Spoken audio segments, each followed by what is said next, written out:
बात करने के लिए जो खास मेहमान चर्चा में शामिल हो उनका तारुफ आपसे कराना चाहेंगे। अनिल हमारे साथ मौजूद हैं और उसके साथ साथ अनंत अमीर साहब हैं हमारे साथ बीजेपी से, और निरंजन पोद्दार साहब हमारे साथ मौजूद हैं और दीगर मेहमान भी हमारे साथ इसी चर्चा में जुड़ रहे हैं। आप लोगों का इस्तकबाल है सलाम टीवी में। सबसे पहले मैं रिएक्शन लेना चाहूंगी बीजेपी से। अनंत जी, आपको क्या लगता है जो बजट पेश किया गया वाकई में अगले साल देश को उस तरक्की पर ले जाने वाला आपको नजर आ रहा है, क्योंकि अपोजिशन आपके ऊपर निशाना साध रहा है? देखिए, निश्चित तौर पे मौजूदा बजट जो है रिफॉर्म परफॉर्म ट्रांसफॉर्म पर आधारित बजट है। और इस बजट में 2026 पर केंद्रीय बजट में 140 करोड़ भारतीयों की आकांक्षाओं को दर्शाता है। यह सुधारों की यात्रा को मजबूत करता है और विकसित भारत के लिए एक स्पष्ट रोड मैप तैयार करता है। बजट वर्तमान के सपनों को साकार करने वाला बजट है, जो कि आज तक कभी लोगों ने कल्पना आजादी के बाद नहीं किया था। ये पहली बात। दूसरी बात, ये पहली बार ऐसा हो रहा है कि एक महिला एक प्रधानमंत्री के नेतृत्व में 9वीं बार बजट को पेश कर रही है। और यह पहली बार ऐसा हुआ है कि युवाओं के लिए, महिलाओं के लिए, गरीबों के लिए, बेरोजगारों के लिए ये बजट लेकर आए हैं। और निश्चित तौर पे ये बजट 2047 को विकसित भारत बनाने का ये रोड मैप है और एक आधारशिला जो माननीय प्रधानमंत्री जी ने 2014 में रखी थी, उस आधारशिला को बढ़ाने का बजट है। और ये बजट तमाम क्षेत्रों के लोगों को देखकर बनाया गया है। और निश्चित तौर पे मौजूदा बजट देश की उन्नति के लिए और भी अग्रसर होगा, ये हमें ऐसा प्रतीत होता है। के लिए बजट लाया गया है, लेकिन शेयर मार्केट धड़ाम होता हुआ नजर आया। निरंजन पोद्दार साहब, आपका रिएक्शन चाहूंगी। देखिए सबनम, मेरे को इस बजट के अंदर ऐसा कुछ लगा नहीं जो एक आम आदमी जिस तरीके से सरकार से अपेक्षा करता है। और जब सरकार ये बात कहती है कि हम विश्व की चौथी अर्थव्यवस्था अब हम बन चुके हैं और हमारी इकोनॉमी आज बहुत अच्छे ट्रैक पे चल रही है, और जिस तरीके से अर्थव्यवस्था के मामले में, चाहे आप जीएसटी कलेक्शन की बात करें, चाहे जो आप इनकम टैक्स रिटर्न फाइल करने वालों की संख्या जो 2014 के अंदर 3-3.25 करोड़ हुआ करती थी, वो आज मान लीजिए 10 करोड़ को टच कर रही है। तो इन सारी चीजों के बाद में जो एक अपेक्षा एक किसी भी व्यक्ति की होनी चाहिए इस देश के अंदर, उस अपेक्षा अनुसार ऐसा लगा नहीं। ऐसा लगा कि जैसे बजट की एक, जिसको कहते हैं कि एक उसकी इतिश्री की जा रही है, यानी कि बजट की एक रस्म अदायगी की जा रही है। और ये बात मैं इसलिए कह रहा हूं क्योंकि देखिए ऐसा है शबनम जी, आप एक चीज और समझिए कि जो राजनीतिक लोग हैं, चाहे वो पक्ष के हों चाहे वो विपक्ष के हों, वो अपनी सुविधा की राजनीति के अनुसार बयान देते हैं। अगर सत्ता पक्ष के लोगों के बारे में आप, सत्ता पक्ष के लोगों को आप बजट के बारे में जब भी पूछेंगे, वो ये कहेंगे बहुत अभूतपूर्व बजट है और ये बजट अब इस देश को समझ लीजिए विश्व गुरु बना देगा। लेकिन अगर आप विपक्ष को पूछेंगे तो सदा वो उस बजट के अंदर कमियां ही बताते रहेंगे। मेरा ये मानना है कि बजट की सही अगर मूल्यांकन देखना हो तो निश्चित रूप से जिस तरीके से शेयर बाजार है या जो देश की आर्थिक कम्युनिटी यानी कि जो व्यापारी वर्ग है या जो टैक्स एक्सपर्ट्स हैं, उनके साथ अगर आप एक न्यूट्रल प्रभाव से बात करेंगे तो आपको समझ में आ जाएगा। और जिस तरीके से शेयर बाजार ने इसका रुझान दिखाया है, क्योंकि आप देख रहे होंगे कि आज संडे को भी शेयर मार्केट खुला खाली इसी वजह से कि भाई आज बजट पेश हो रहा था। पहली बार ऐसा हुआ है कि मैं रविवार को भी बजट पेश हुआ। तो कहने का तात्पर्य जिस तरीके से शेयर बाजार के अंदर निराशा है, वैसे ही तमाम अगर आप व्यापारी वर्ग में देखेंगे, तमाम आप जो देश के अंदर जो अर्थव्यवस्था से जुड़े हुए जो लोग हैं, चाहे वो टैक्स एक्सपर्ट, तो उनके पास भी इस बजट के बारे में तारीफ करने के लिए बहुत ज्यादा कुछ नहीं है। हाँ, आप ये कह सकते हैं कि सरकार ने अतिरिक्त कोई बोझ भी नहीं लादे जनता के ऊपर। सरकार ने जनता के लिए ये बजट कोई भारी ऐसा भी नहीं करा कि उनकी जेब पे भारी पड़ जाए, लेकिन तारीफ वाली भी कोई चीज आप इसको मान के मत चलिए। इसलिए मैं इसको ये कहता हूं, not so good not so bad. लोक लुभावन बजट नहीं है कि बहुत बड़े बड़े वादे कर दिए जाते हैं और फिर वो पूरे नहीं हो पाते, इसकी गुंजाइश बनी रहती है, ऐसा ये बजट नजर नहीं आता है। शान खान हमारे साथ कांग्रेस से इस चर्चा में बने हुए हैं। शान खान साहब, 5 रियासतों के अंदर इसी साल विधानसभा चुनाव भी होने हैं, लेकिन बजट के अंदर ऐसे कोई लोक लुभावन वादे या फिर घोषणाएं नहीं की गई है। पॉजिटिव साइन देखते हैं कि जो बजट है उसी में निपटाने की कोशिश की गई, या फिर बहुत ज्यादा ख्वाब नहीं दिखाए गए हैं इस बजट के जरिए? देखिए शबनम जी, जब से सरकार सत्ता में बैठी है तभी से इस सरकार ने देश की अर्थव्यवस्था का भट्टा बैठा दिया है। और हर वर्ष जब बजट आता है तो मोदी जी, उनके मंत्री, उनके सांसद और पूरी भाजपा इसका गुणगान करती है, ऐतिहासिक बताती है, क्रांतिकारी बताती है, अपार बताती है, भव्य बताती है, अमृतकाल वाला बताती है, विश्व गुरु वाला बताती है। ऐसे तमाम शब्दों की माया जाल ये बुनते हैं। उसके बावजूद भी हमारे देश की अर्थव्यवस्था गर्त में चली गई है। हमारे देश में यदि आज सबसे बड़ी कोई समस्या है तो महंगाई है, बेरोजगारी है, मंदी है, किसानों की दुर्दशा है और छोटे व्यापारियों की दुर्दशा है। किंतु इस बजट में ना तो महंगाई को कम करने के लिए कोई प्रावधान किया गया, ना तो बेरोजगारी कम करने के लिए कोई बात कही गई, ना छोटे व्यापारियों के लिए कोई राहत है, ना किसानों के लिए कोई राहत है। हर बार की तरह इस बार भी बजट केवल मुट्ठी भर चंद धन्ना सेठों और उद्योगपतियों के लाभ के लिए लाया गया है। और जब से सत्ता में मोदी सरकार बैठी है उसने केवल गरीबों को लॉलीपॉप देने का काम किया और अमीरों और धन्ना सेठों की तिजोरियों को भरने का काम किया। अब इस देश की जनता को इस सरकार से आशा भी नहीं बची है, क्योंकि हर बजट में केवल शब्दों की माया जाल और केवल लॉलीपॉप दिया जाता है। कभी ये कहा जाता है कि 2022 तक किसानों की आय दुगनी कर दी जाएगी, कभी ये कहा जाता है कि 100 स्मार्ट सिटी बना दी जाएगी। किंतु यदि आप धरातल पे देखेंगे तो मोदी सरकार ने कुछ भी नहीं किया, केवल इस देश की अर्थव्यवस्था का भट्टा बैठाने का काम किया, महंगाई बढ़ाने का काम किया, बेरोजगारी बढ़ाने का काम किया। और उसी की तुलना में यदि आप बड़े बड़े उद्योगपतियों की बात करेंगे तो उनकी तिजोरियां भरने का काम किया। उनको कॉर्पोरेट टैक्स जो बजट आज पेश किया गया उसमें लखपति दीदी मॉडल पर रोजगार और आय बढ़ाने की स्कीम लाए हैं ये लोग। देखिए शबनम जी, मैंने पहले भी कहा कि हर वर्ष बजट में जब भी ये बजट प्रस्तुत करते हैं तो मोदी जी बड़ी बड़ी बातें करते हैं, उनके गृह मंत्री, उनके वित्त मंत्री बड़ी बड़ी बातें करते हैं, उनके गृह मंत्री बड़ी बड़ी बातें करते हैं, पूरी भाजपा गुणगान और बखान करती है। किंतु जमीन पर, धरातल पर कोई भी परिवर्तन दिखाई नहीं देता है। देश का गरीब, देश का सामान्य वर्ग, देश का मध्यम वर्ग, देश का किसान, छोटा व्यापारी आज परेशान है, महंगाई की मार झेल रहा है, मंदी की मार झेल रहा है। और आप देखिए कि आज बजट के दिन जिस प्रकार से शेयर बाजार गिरा है, निवेशकों के 6 लाख करोड़ डूब गए हैं। इससे यह प्रतीत होता है कि इस बजट में इस देश की अर्थव्यवस्था के लिए, इस देश के गरीब व्यक्ति के लिए कुछ भी नहीं है। ये जो वोट चोरी और भ्रामक प्रचार से बनी हुई सरकार है, इसको देश की जनता से कोई सरोकार नहीं है। और मैं इन्हें समझाना चाहता हूं कि इजराइल जाकर नाचने गाने से अर्थव्यवस्था नहीं सुधरेगी। उसके लिए दृढ़ संकल्प, कठोर परिश्रम और अच्छी नीयत की आवश्यकता होती है। कह रहे सरकारी कर्ज घटाने के लिए कोशिशें की जा रही हैं, अतिरिक्त बोझ ना डाला जाए इसलिए बैलेंस करके बजट लाया गया। इसका रिएक्शन में यहाँ पर हमारे साथ बीजेपी लीडर अनंत अमित साहब हैं, उन्हीं से लेना चाहूंगी। अनंत अमित साहब, राहुल गांधी ने सीधे तौर पर निशाना साधा है, ना तो किसानों के लिए कुछ लेकर आए, ना आप नौजवानों के लिए लेकर आए, जनजी का आप जिक्र करते हैं, लेकिन ये बजट है किसके लिए, डिटेल में आपसे समझने की कोशिश करूंगी।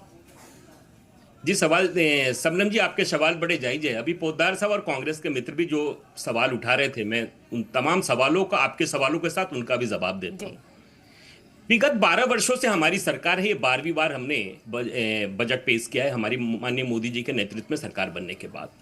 और लगातार 12 वर्षों से हम जिस तरीके से बजट पेश कर रहे हैं, तो हम अपने मित्रों को बताना चाहते हैं कि 2004 से लेकर 2014 तक में कांग्रेस और यूपीए की सरकार होती है, उस दौरान फाइनेंशियल ईयर में बजट जो होता है उसमें भारत की अर्थव्यवस्था 11वें नंबर पे होती है और 14 के बाद 15 में एफआई जो होता है 7.81% होता है और आज वो बढ़ के भारत का हो गया 7.8 हो गया है और भारत आज दुनिया में चौथे स्थान पर अर्थव्यवस्था में है, सिर्फ 12 वर्षों में। और इनकी 10 वर्षों की शासनकाल में 11 से 11वें स्थान पर रह जाती। पहली बात। दूसरी बात, मौजूदा बजट में हमने नौकरी का, बंपर नौकरी की हमने घोषणा की है। इस नौकरी के तहत सेमीकंडक्टर मशीन बनाने वाली, हाईटेक टूल रूम बनाने वाली, कंडक्टर बनाने वाली, टेक्सटाइल सेक्टर में, केमिकल सेक्टर में, तमाम सेक्टरों में जिस तरीके से हमने यूनिवर्सिटी की घोषणा की है, हर जिले में हमने बालिकाओं के लिए इंफ्रास्ट्रक्चर की बात की है, तो तमाम जो योजनाएं हैं वो योजनाएं नौकरियों का सृजन करने के लिए बनाई गई है। और बार बार हमारे मित्र बात कर रहे हैं, सेंसेक्स की बात कर रहे हैं, अर्थव्यवस्था की बात कर रहे हैं, आज जिस तरीके से बाजार टूटा है उसकी बात कर रहे हैं, तो मैं आपको बताना चाहता हूं आज बाजार देखिएगा, कल यही बाजार 2000 के ऊपर जाएगा। ये बाजार के पीछे जो एसटीटी का मामला आता है, एसटीटीपी क्या है? सिक्योरिटी ट्रांजैक्शन टैक्स होते हैं। इसमें कुछ खिलाड़ी लोग होते हैं इस तरीके से जो सेंसेक्स अपना काम करते हैं, उसी आधार पे आज बाजार टूटा है। कल आप देखिएगा यही बाजार 2000 की ऊंचाई पर जाएगा। तो ये कांग्रेस के मित्र जिस तरीके से कह रहे हैं, मित्र मैं आपको बताना चाहता हूं कि आपकी अर्थव्यवस्था आज दुनिया को तोड़ के रख दिया आपने विगत 10 वर्षों की शासनकाल में, और हमने तो 12 वर्षों के शासनकाल में आज दुनिया में भारत का डंका बज रहा है। आज अर्थव्यवस्था की बात कर रहे हैं, तो आज जिस तरीके से हम यूरोपियन के साथ आज हम एफटीए की बात कर रहे हैं, आपकी शासनकाल में आपने शुरू किया था, लेकिन हमने 2023 से बात करना शुरू किया और 2026 का जनवरी में आज हम करने जा रहे हैं, जो कि यूरोपियन पूरी दुनिया की अर्थव्यवस्था को 20% चलाता है, वो हमारे साथ एफटीए कर रहा है। तो यानी कि भारत की अर्थव्यवस्था मजबूत हो रही है, तभी तो कर रहा है। और भारत के युवाओं के सपनों को जिस तरीके से उड़ाने का प्रयास हमने किया है और उनको पंख देने का काम किया है, ये बजट बताता है कि आज देश के युवाओं के लिए, देश की महिलाओं के लिए, देश के गरीबों के लिए और तमाम उन लोगों के लिए ये बजट है जो कि देश की उन्नति में, प्रगति के लिए 2047 का संकल्प हमने जो लिया है, उसी संकल्प के आधार पर विकसित भारत का ये अब बहुत मजबूती से आधारशिला रखी गई है। जी शबनम जी। ठीक है, निरंजन पोद्दार साहब, आपसे समझने की कोशिश करूंगे, ये बजट आप सीधे तौर पर किसे फायदा पहुंचाने वाला देख रहे हैं? क्या आम इंसान को वाकई में धरातल पर कोई फायदा पहुंचने वाला है, या फिर अलमसम आप देखें बिजनेसमैन को फायदा होने वाला है, जो नए नए कॉरिडोर यहाँ बनाने की बात कही जा रही है, और वो जो रोजगार के मौके तलाशने की बात की गई है इस बजट के जरिए, वो वाकई में आम लोगों को मिल पाएंगे? देखिए शबनम जी, आप शब्दों की बाजीगरी जितनी मर्जी कीजिए, जैसे मर्जी कीजिए। आप जैसे हमारे यहाँ एक पहले बचपन में कहानी सुनी हुई थी डपोर शंख की, कि करोड़ ले, 2 करोड़ ले, 10 करोड़ ले, लेना देना कुछ है नहीं। अगर आप कुछ भी कहते रहे, लेकिन भाई आपकी जो चीजें हैं वो धरातल पे आती कहाँ है? पहले तो आप ये बताइए मेरे को। एक चीज आज तक मेरे को समझ में नहीं आई इस सरकार की, कि अगर वो 18% जीएसटी लगाते हैं तो मास्टर स्ट्रोक है, अगर वो उसी जीएसटी को 18 से घटा करके 5% पे ले आते हैं तो अलग मास्टर स्ट्रोक है। अरे भाई, दोनों में से तो एक ही चीज मास्टर स्ट्रोक होगी ना। 18 या तो 18% जब आपने लगाया तब मास्टर स्ट्रोक होगा, या फिर जब आपने उसको रिड्यूस किया और आप कह रहे हो कि जीएसटी रिफॉर्म्स किया है हमने, मतलब लगाया भी आपने, रिफॉर्म्स भी आपने किया, तो वो मास्टर स्ट्रोक होगा। पहली बात। दूसरी बात देखिए, आज मैं इस बजट के साथ साथ में बहुत सारी चीजों की चर्चा, अब जब ये हमारे मित्र कह रहे हैं तो मैं आपकी बात आपके सामने बताना चाह रहा हूं। आप अगर आयात और निर्यात के अंतर को आप देखेंगे तो जिस तरीके से सरकार पिछले 7-8 सालों से कह रही है मेक इन इंडिया और वो स्टार्टअप इंडिया और वो फलाना ढिमकाना पता नहीं क्या क्या जुमले, लेकिन आज उसके बावजूद आप मुझे एक बात बताइए, आयात और निर्यात में इतनी असमानता क्यों बढ़ती जा रही है? आज जिस तरीके से आज आप ये मान के चलिए कि एक बार ये मेरे को ये चीज आश्चर्यचकित लगती है कि जब आपने देखा होगा कि 2017 के अंदर सरकार ने जब नोटबंदी करी थी, तो उस समय सरकार कह रही थी कि अब हम सारी की सारी डिजिटल करेंसी पे चले जाएंगे, काला धन समाप्त हो जाएगा और इससे आतंकवाद खत्म हो जाएगा और इससे जो है देश के अंदर बदमाशियां खत्म हो जाएंगी और ये हो जाएगा वो हो जाएगा।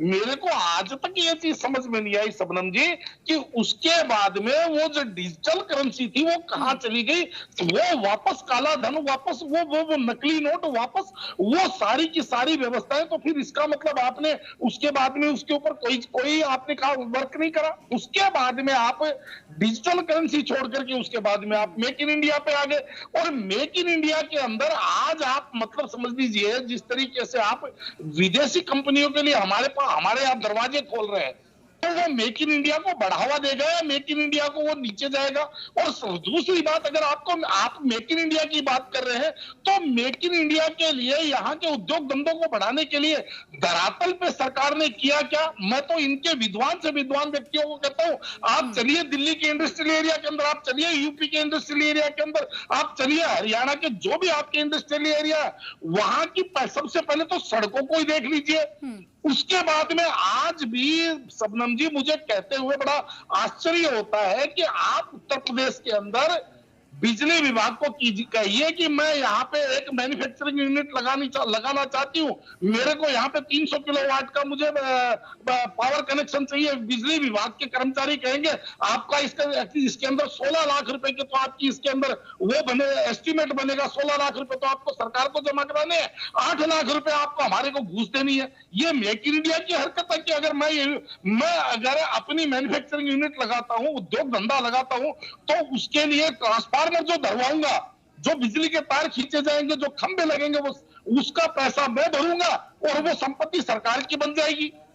और इसके अलावा जिस तरीके से आप देख रहे हैं कि आज जो देखिए शबनम जी, आप एक चीज समझिए कि भारत के अंदर दो भारत मानता हूं, एक भारत जो ऑर्गेनाइज सेक्टर और एक भारत जो अनऑर्गेनाइज सेक्टर। और जो आप रोजगार की और काम धंधों की और नौकरियों की बात करते हैं, मेरा यह मानना है कि 80% से ज्यादा जो भागीदारी है वो अनऑर्गेनाइज सेक्टर की है। और आज वो अनऑर्गेनाइज सेक्टर के अंदर आप एक बार सर्वे करवा के तो देखिए कि कितने उद्योग धंधे बंद हो गए पिछले 6-7 सालों के अंदर, जब से आपकी जीएसटी आई है। उसके अंदर उद्योग धंधे बढ़े हैं कि घटे हैं, आप इस चीज पे जाइए। और ऐसा क्यों हुआ? क्योंकि आपने कहा कि हम लाल फीताशाही खत्म करेंगे और जीएसटी के अंदर ऐसे ऐसे प्रावधान कर दिए कि व्यापारी, जो आदमी जीएसटी नंबर लेता है, जो आदमी जीएसटी रजिस्ट्रेशन करवाता है, वो तो है ही चोर। तो आप मुझे एक बात बताइए, आपकी करनी और कथनी में अंतर है कि नहीं है? एक बार आप प्रभावित पक्ष को, मैं तो एक ही बात कहता हूं कि अगर वास्तव में सरकार जो बड़ी बड़ी बातें करती है, उनका उद्देश्य वो है, उनकी नीयत वैसी है, तो जिसके बारे में आप पॉलिसियां बना रहे हैं, पहले उनसे मिलिए तो सही, उनसे निर्मला सीतारमण फाइनेंस मिनिस्टर बारे में तो चर्चा कीजिए। और लगातार वो जिस तरीके से बजट पेश कर रही हैं, उसको देखते हुए आप उन्हें क्या एडवाइस देना चाहेंगे? छोटा सा मैं एक रिएक्शन चाहूंगी आपसे। देखिए शबनम जी, मैं सरकार को बार बार एक ही बात कहता हूं कि अगर आपकी वास्तव में जनता का, प्रभावित पक्ष का भला करने की नियत है, तो जिसके बारे में भी आप पॉलिसी बनाते हैं, किसानों के बारे में आप किसान कानून बनाते हैं, पहले किसानों से उसका सर्वे कीजिए, किसानों को बुलाइए, उनकी समस्याएं और उनकी आवश्यकताएं, दोनों चीजों के ऊपर विचार कीजिए। केवल आप नॉर्थ ब्लॉक के अंदर आप अधिकारियों की कोई भी पॉलिसी बना देंगे, वो अधिकारी आप ये मान के चलिए जिनके कपड़े विदेशी कंपनियों में धुलने के लिए जाते हैं, जिनके बच्चे शॉपिंग करने के लिए मॉल में जाते हैं, वो दिल्ली के सदर बाजार में बैठे हुए 10 बाई 10 की दुकानदार की समस्याएं और उसकी आवश्यकताओं के बारे में नहीं समझ सकता। अगर पॉलिसी वो अधिकारी किसानों को लेकर खेती, ठीक है, आप किसानों का यहाँ मुद्दा उठा रहे हैं और राहुल गांधी ने भी इस बात का जिक्र किया है, किसानों के लिए कुछ नहीं लेकर आए हैं। एक रिएक्शन हमारे साथ, हम एक गेस्ट और हमारे साथ चर्चा में शामिल हो रहे हैं, सीनियर इकोनॉमिस्ट है हमारे साथ प्रोफेसर अमन अग्रवाल साहब। इस्तकबाल है आपका सलाम टीवी में। एक रिएक्शन आपसे लेना चाहूंगी, ये पूरा जो बजट आज पेश किया गया है, कितने मार्क्स आप देंगे? किस सेक्टर में से आप वीक देख रहे हैं और कहाँ इसे मजबूत देख रहे हैं? मैं जी इसको 7-10 में से दूंगा। बजट बड़ा अच्छा है, बैलेंस्ड है, ग्रोथ ओरिएंटेड है और एक आम आदमी को रखते हुए, ह्यूमन फेस को रखते हुए बनाया गया है। सारे ही सेक्टर्स को इसने एक तरीके से कुछ ना कुछ देने की कोशिश करी है। और जैसे प्रधानमंत्री जी ने कहा कि रिफॉर्म की जो ट्रेन है उसको गति देने की पूरी क्षमता दी है। पर जैसा इकोनॉमिक सर्वे आया था आज से 3 दिन पहले, और जो आंकड़े निकल के आए थे हिंदुस्तान की अर्थव्यवस्था के बारे में, बड़े स्ट्रॉन्ग थे, सुदृढ़ थे। उनके मापदंड के बेसिस पे जो कैपिटल एक्सपेंडिचर, जो निवेश के धारा होती है सरकार के द्वारा अलग अलग क्षेत्रों में इंडस्ट्री को जो प्रोत्साहन देती है, वो कम रही है। 12.2 लाख करोड़ के करीब दी है, पिछले साल 11 लाख के करीब दी थी, उसे पिछले साल भी 11 लाख दी थी। ज़्यादा बढ़ोतरी देखने को उसमें नहीं मिली है और इसी वजह से हमने देखा कि स्टॉक मार्केट का भी जो इमीडिएट रिएक्शन था वो थोड़ा नेगेटिव रहा है इसके प्रति, क्योंकि कैपेक्स एक ऐसी चीज़ होती है जो सभी क्षेत्रों को एनहांस करता है, ग्रो करता है, जो है इफेक्ट करता है, इंडस्ट्री हो, एग्रीकल्चर हो, सभी सेगमेंट्स में। ठीक है कि एग्रीकल्चर में बहुत दिया गया है, 3-4 नंबर पे है पूरे हिंदुस्तान में। डिफेंस को काफ़ी दिया गया है और ये पैसा अब डिफेंस का जो है बाहर नहीं जाएगा, बिकॉज जो डिफेंस में पहले आज से 4-5 साल 7 साल पहले तक डिफेंस में एलोकेशन की जाती थी, वो हम बाहर से माल खरीदने के लिए एलोकेशन करते थे। अब ये पैसा R&D के अंदर, डेवलपमेंट में, इन चीज़ों में दिया जा रहा है। इसी तरीके से जितनी भी चीज़ें उन्होंने एलोकेट की हैं इस बार, उसमें बड़ा क्लियर तरीके से उन्होंने कहा कि रिसर्च एंड डेवलपमेंट के थ्रू हम इस चीज़ को करेंगे, चाहे वो कृषि के थ्रू हो, चाहे वो हेल्थ केयर के अंदर हो, हॉस्पिटल्स के अंदर हो, चाहे सेमीकंडक्टर के अंदर एलोकेशंस की बात हो, चाहे नए टूरिज्म के रोजगारों की बात हो, सब जगह उन्होंने कहा रिसर्च एंड डेवलपमेंट के बेसिस पे। और एक जो चीज़ बड़ी अच्छी इस बजट में देखने को मिली, उन्होंने कहा जो फिस्कल स्पेंडिंग है जो बहुत क्रिटिकल होती है, सिर्फ यही नहीं, मैं वर्ल्ड बैंक में काम किया, IMF है, वर्ल्ड बैंक है, और भी अंतर्राष्ट्रीय एजेंसीज हैं, वो इस चीज़ को देखती हैं कि सरकार अपने खर्चों के ऊपर कितना नियंत्रण रख रही है। उसको 4.5% से नीचे रखने की वादा किया था, 4.5% से नीचे रखा गया है 4.4, और अगले साल 4.3 की बात की गई है, जहाँ की हमारी ग्रोथ जो है 7.4 7.5 के आसपास इस बार होने की उम्मीद है। और जो उस ग्रोथ को देखते हुए है ये खर्चा बांटा गया है, बड़ा सुदृढ़ और सक्षम है एक विकसित भारत की तरफ देखते हुए करने के लिए। अभी हम $4 ट्रिलियन इकोनॉमी हैं। अगर जिस तरीके से निर्मला सीतारमन जी ने इसमें अलग अलग चीज़ों में विभाजित किया है खर्चों को, चीज़ों को बढ़ाने की बात करी है, PPP मॉडल के थ्रू काम करने की बात करी है, एक आम आदमी को जोड़ते हुए बात करी है, कृषि को जोड़ते हुए बात करी है, हेल्थ केयर वर्कर्स को जोड़ते हुए बात की हुई है, मेरे विचार में हम $5 ट्रिलियन इकोनॉमी अगले साल तक निकलते हुए नजर आएंगे। और जैसे प्रधानमंत्री जी ने कहा कि अभी हम टॉप के 4 देशों में हैं, अब 3 देशों में PPP मोड पे हम देखें तो ऑलरेडी हम $22 ट्रिलियन इकोनॉमी है PPP मोड के ऊपर। परचेजिंग पावर मतलब कि हमारा रुपये की क्षमता क्या है खरीदने की सामान, उस क्षमता को देखते हुए चलें तो हम ऑलरेडी $22 ट्रिलियन इकोनॉमी आज के दिन में भी हैं। तो और आज से 1 साल पहले हम उसी PPP के मोड पे $15 ट्रिलियन इकोनॉमी थे, तो उसमें भी हमारी वृद्धि हुई है परचेजिंग पावर में, खरीदने की क्षमता में, क्योंकि जो भारत का संकल्प रहा है कि अंदरूनी चीज़ों को बढ़ाएं, मैन्युफैक्चरिंग को बढ़ाएं, एग्रीकल्चर को बढ़ाएं। और आप देखेंगे कि पहले सर्विसेज सेक्टर बहुत तेज़ी से बढ़ रहा था, उसका कंट्रीब्यूशन GDP की तरफ काफ़ी तेज़ी से बढ़ रहा था।